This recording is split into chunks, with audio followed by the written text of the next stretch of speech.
إن الحمد لله نحمده ونستعينه ونستغفره ونعوذ بالله من شرور أنفسنا ومن سيئات أعمالنا من يهده الله فلا مضل له ومن يضلل فلا هادي له وأشهد أن لا إله إلا الله وحده لا شريك له وأشهد أن محمدا عبده ورسوله أما بعد فأعوذ بالله السميع العليم من الشيطان الرجيم من همزه ونفخه ونفثه بسم الله الرحمن الرحيم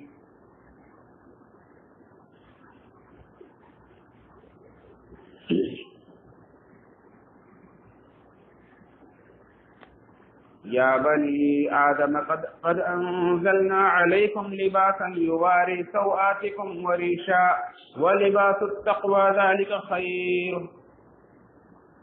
ذلك من آيات الله لعلهم يذكرون يا بني آدم لا يفتننكم الشيطان كما أخرج أبويكم من الجنة ينزع عنهما لباسهما ليريهما سوآتهما إنه يراكم هو وقبيله من حيث لا ترونهم إنا جعلنا الشيطان أولياء للذين لا يؤمنون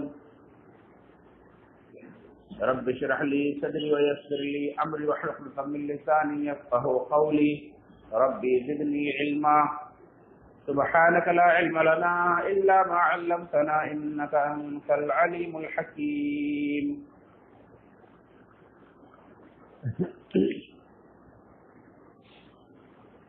ہر طرح کی تعریف و توصیف، بڑائی، بزرگی، عظمت و کبریائی، حمد و ثنا صرف اور صرف اللہ وحدہ لا شریک خالق کائنات مالک ارض و سما کے لیے۔ بعدہ انگن تو بے شمار درود و سلام ہو اللہ کے بھیجے سامنے رسول پر، خصوصاً آخری نبی جناب محمد عربی صلی اللہ علیہ وآلہ وسلم پر۔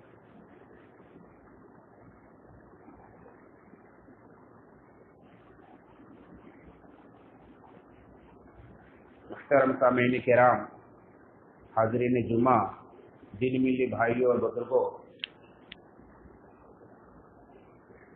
آج کے خطبہ جمعہ میں میرا عنوان ہے بے حیائی کا سیلاب، اسباب اور علاج۔ بے حیائی، فحاشی، عریانیت، بے پردگی اور زناکاری، بدکاری، عصمت دری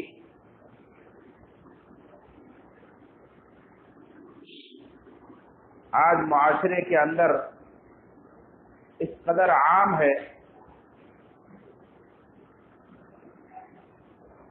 کہ بہت ساری صورتوں میں اسے لوگ صرف یہی نہیں کہ عیب اور جرم نہیں سمجھتے، بلکہ گویا کہ ہمارے معاشرے کا ایک حصہ بن چکی ہے، ہمارے سوسائٹی، ہمارے کلچر کا ایک حصہ بن چکے ہیں۔ لوگ بڑے شوق سے ایک دوسرے کو اس کی مبارکباد دیتے ہیں، کھلے عام اس کا پرچار ہوتا ہے، اور اس طرح کی چیزوں کو باقاعدہ تہوار کے طور پر منایا جاتا ہے۔ جیسا کہ آج کی تاریخ ہے 14 فروری، 14 فروری کو لوگ ویلنٹائن ڈے کے نام سے مناتے ہیں، یعنی عید عاشقاں یا محبت کرنے والوں کی عید، عاشقوں کی عید ہے۔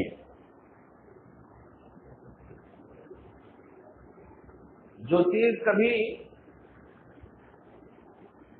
ظلم سمجھی جاتی تھی، عیب سمجھا جاتا تھا جسے، آج وہ تہوار بن گیا ہے۔ اب اس کی تاریخ کیا ہے، کہاں سے آئی ہے، یہ اپنی جگہ پر ہے، لیکن اس میں شامل کسی مذہب اور کسی فرقے کے لوگ، کسی علاقے کے لوگ نہیں، بلکہ یہ عالمی مسئلہ بن گیا ہے۔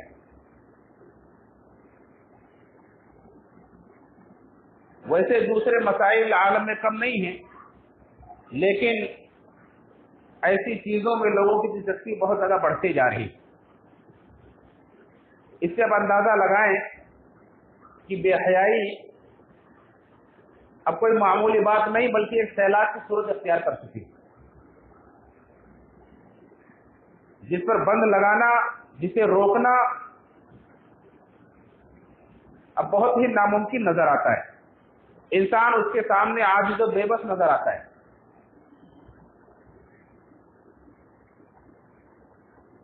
اور باقاعدہ آرٹ اور ایک ہنر کے نام پر لوگ اپنے اپنے بچوں کو اس میں باقاعدہ تیار کر کے شریک بھی کرتے ہیں. اس بے حیائی کے بہت سارے راستے ہیں، اس کی بہت ساری صورتیں ہیں.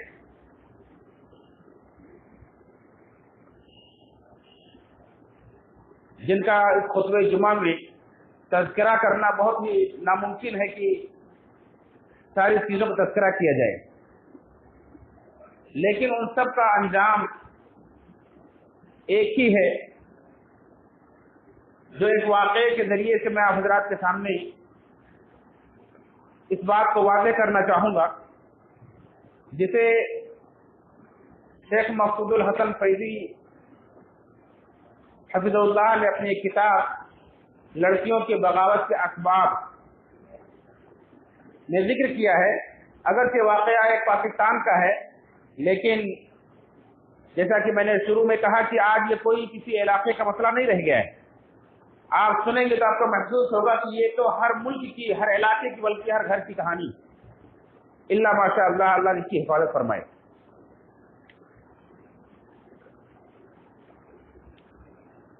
کہ ایک غریب ماں باپ جو چوکیداری کی نوکری کرتا تھا، اللہ رب العالمین نے ایک بیٹی سے اسے نوازا. اس کی تمنا تھی، اس کی حسرت تھی کہ میں اپنی بیٹی کو خوب پڑھا لکھا کر معاشرے کا ایک کامیاب فرد بناؤں اور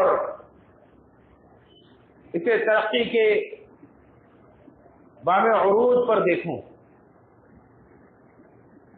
چوکیداری کر کر کے اپنی پوری زندگی کی کمائی اس نے صرف کر کے بیٹی کو اعلیٰ سے اعلیٰ تعلیم دی. لیکن تعلیم حاصل کرتے کرتے ایک دن ایسا موقع آتا ہے کہ بیٹی گھر سے غائب ہو جاتی ہے، اور ڈھونڈنے تلاش کرنے کے باوجود جب کوئی پتہ نہیں چلتا ہے تو پولیس چوکی میں اس کے اغوا کرنے کی رپورٹ درج کرائی جاتی اور شک کیا جاتا ہے کہ آتے جاتے کسی لڑکے سے اس کا ملنا جلنا تھا. اس لڑکے پر شک کے نتیجے میں جب وہ لڑکا بھی غائب ہوتا ہے، وہ بھی نہیں نظر آتا ہے، تو شک کے نتیجے میں اغوا کی رپورٹ درج کرائی جاتی ہے اور پھر دونوں سامنے آتے ہیں، کورٹ میں حاضر ہوتے ہیں. اور یہ بوڑھے ماں باپ جو اپنی پوری زندگی اس بیٹی کو بنانے میں، سنوارنے میں، اسے جوان کرنے میں، اسے پڑھانے لکھانے میں صرف کر دیتے ہیں، انتہائی بے کسی کے عالم میں کورٹ میں حاضر ہوتے ہیں، کھڑے ہوتے ہیں. بیٹی سے ماں التجا کرتی ہے، درخواست کرتی ہے کہ بیٹی میں تیری ماں ہوں اور تو ہی ہمارا سہارا ہے، تیرے بغیر ہماری زندگی بے معنی ہے. ہم نے اپنی پوری زندگی قربان کر دی تجھے بنانے سنوارنے میں، تو نے کیا کیا ہے؟ لیکن بلا کسی احساس کے، ماں باپ کی قربانیوں کو بلا کسی احساس کے ٹھکراتے ہوئے، پائے حقارت سے ٹھکراتے ہوئے اور انتہائی بے حیائی اور بے شرمی کا مظاہرہ کرتے ہوئے وہ پڑھی لکھی ایجوکیٹڈ لڑکی کہتی ہے کس کا اغوا،